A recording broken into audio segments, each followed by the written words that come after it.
but it's really difficult to feel crappy about yourself when you're so busy feeling thankful for having 2 legs to walk on and 2 eyes to see the world and skin and hair and just for being a person, you know? It might sound really childish or silly or even easy, but it's not. It's not easy to remain in a place of contented gratitude, especially when you have a tendency to want what other people have, like I used to.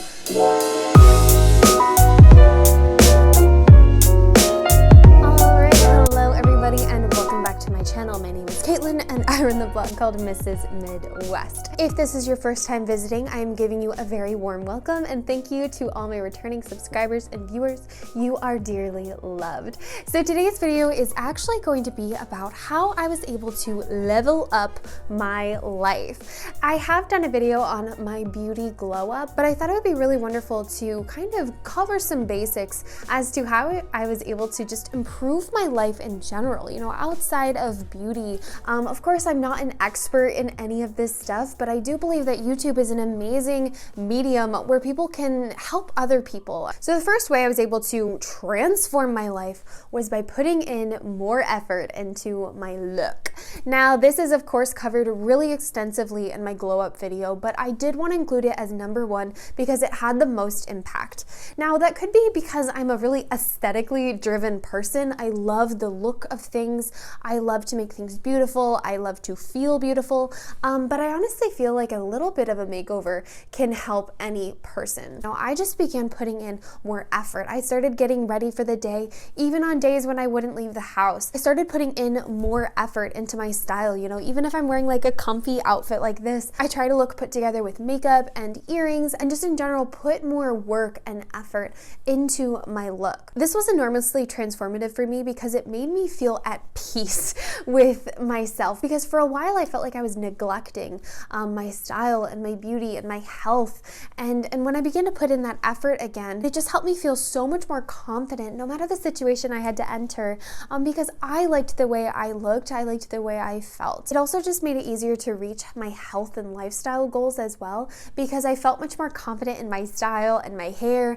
and that transferred over into those more difficult areas like diet and fitness. I think a really good place to start transforming your life is by transforming your external shell, because that can often reflect back on the inside. And sometimes too, I think we need to be reminded of how creative we are or how beautiful we are. You know, when we take that extra care into our style, our beauty, we can really unleash a new even femininity about ourselves, creativity, what have you. It just really transformed my life. The second area I've been able to drastically improve my life is by choosing daily gratitude.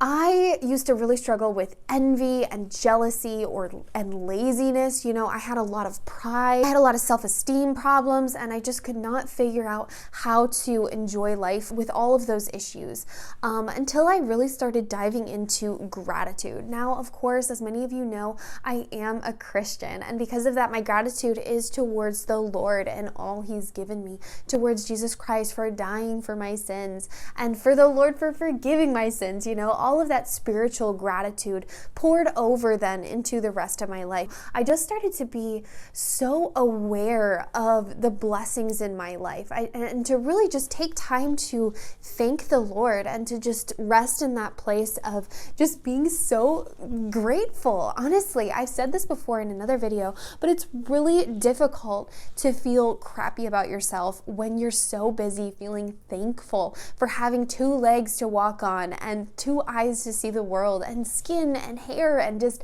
for being a person, you know? It might sound really childish or silly or even easy, but it's not. It's not easy to remain in a place of contented gratitude, especially when you have a tendency to want what other people have, like I used to.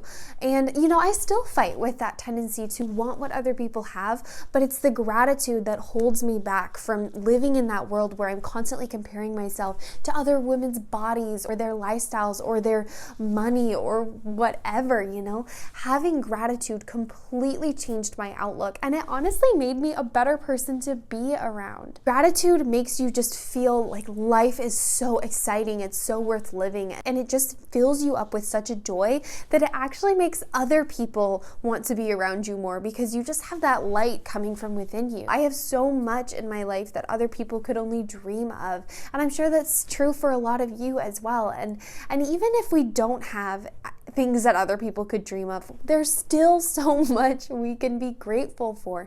Just living life and having people in our life who care about us is enough to be grateful for. Because I've seen gratitude in people who don't even have arms and legs, or people who have no money, people who have just lost their job or a child, and they're somehow still able to enjoy life because of gratitude. All right, the third area that transformed my life, this is really to do with laziness, but I just started to be hard on myself and do some self-parenting. And I know that's not really a message that you'd probably expect to hear, especially nowadays. A lot of people care about, self-confidence and being kind to yourself, and I do agree with that. But I also feel like we need to be a little bit harder on ourselves at times too, to hold our feet to the fire, to make sure we're getting our responsibilities done. I started to transform my identity from a lazy person who liked to be comfortable to a person who was hardworking and self-disciplined. And I did that first of all by how I spoke to myself, how I viewed myself, and then also the expectations I held for myself. A lot of people in this world work really hard and they thrive and they can do it, and I can too. And just becoming more self-disciplined and doing my chores and being clean and being organized, putting forward more effort in life really just improved my daily life. And I know that seems really simple and boring, but one of the best ways to improve your life is to get your list done, to get your chores done, to get your house clean, and to do the things you should be doing.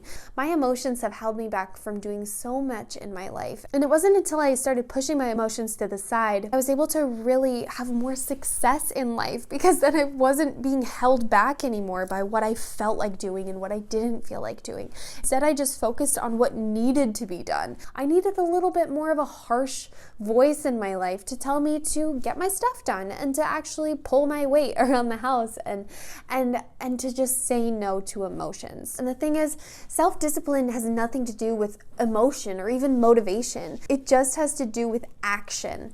It doesn't matter if you feel like doing something, you just have to take that first little step, take that action, and soon it will be a habit. So that was one of the biggest ways I was able to transform my life, is just by taking action, making my lists, and being much more self-disciplined. And that brings us to the next area, which is about emotions. One of the biggest ways, these are all the biggest ways, but one of the biggest ways I transformed my life was by stepping away from passive aggression and hyper emotion. Okay, so if you don't know what passive aggression is, it's basically when a person is being aggressive emotionally while trying to maintain the facade of being passive. So it's someone who has secret harbored anger, tension, problems with a situation or a person, but they're trying to act like they're unbothered, like nothing's wrong.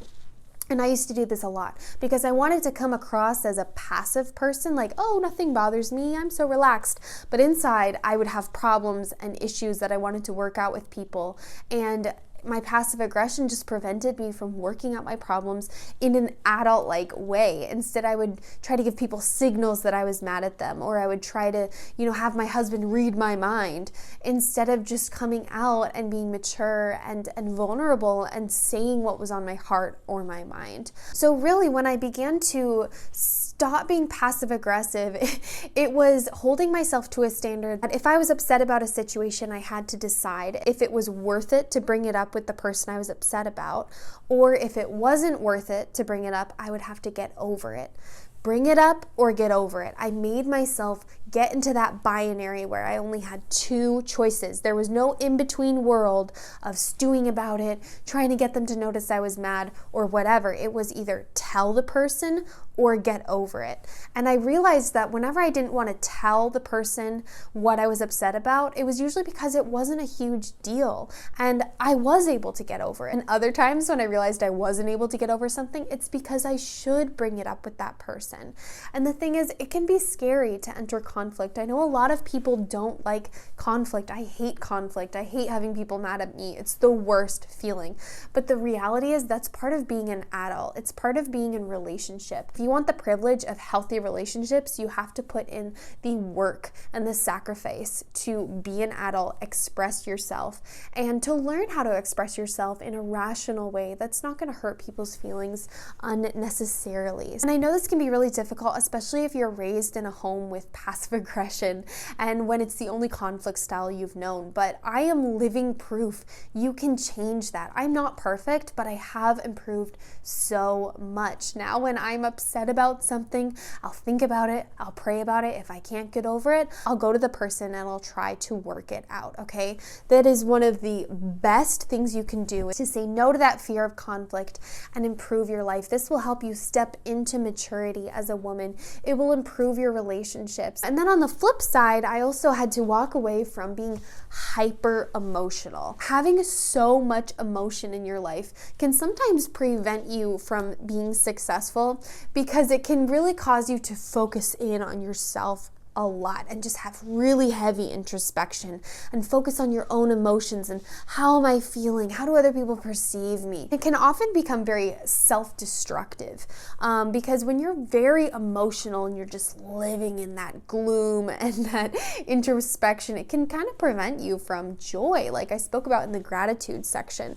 If we listen to our hearts, as my Christians know, scripture says that a heart is fickle, it's not something to guide your life off of, because emotions come and go and they're not to be referenced as your foundation for your life. It's fine to experience emotions, to let them come through you and exit your life, but it's not good to build your life off of that hyper emotional state.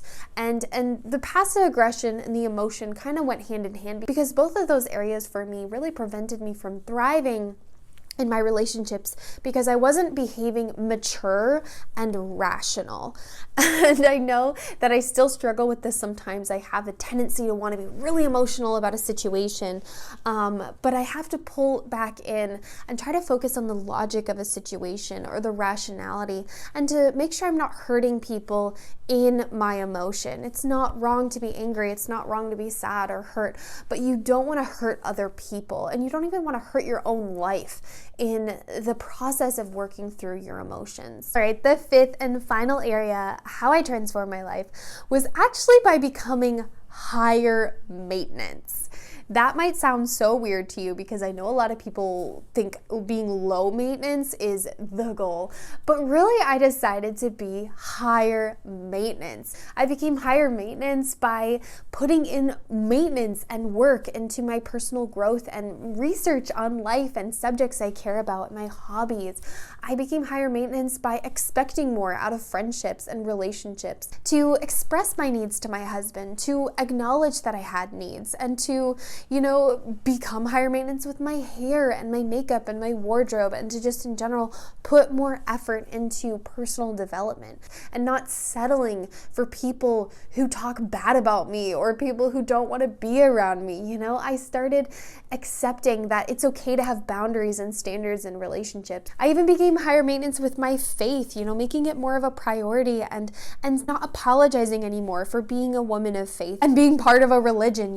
I started being higher maintenance. You guys have seen it, even by being more confident about being a homemaker or being feminine or traditional, not shrinking down my beliefs, my lifestyle, and my needs to fit other people. It's even just taking better care of my skincare, taking better care of my teeth, my diet, not feeling guilty if I had a diet restriction I wanted to follow, or a workout routine I wanted, or a book I was reading. And the thing about this is, it's not a bad thing, because the person putting in the maintenance, the person putting in the work is you.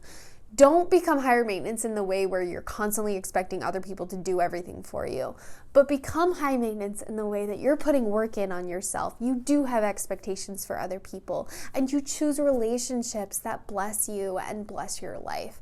So becoming higher maintenance, it might sound crazy, but it blessed my life so much. It has helped me enjoy life so much more, and it's just completely changed my life. So that's all I have for you guys today. I know this was a short one, but thank thank you for watching. If you have some tips or examples of how you've been able to really improve your life in your level up journey, I would love to hear it. Leave it in the comment section below.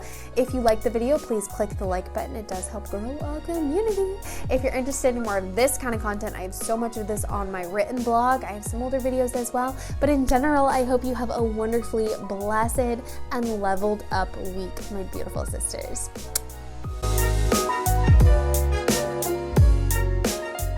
I hope that this video is informative or inspirational.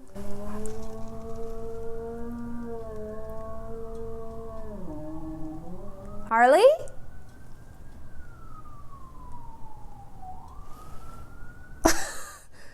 Harley? My dog is outside, emulating the sounds of the siren going off in the distance.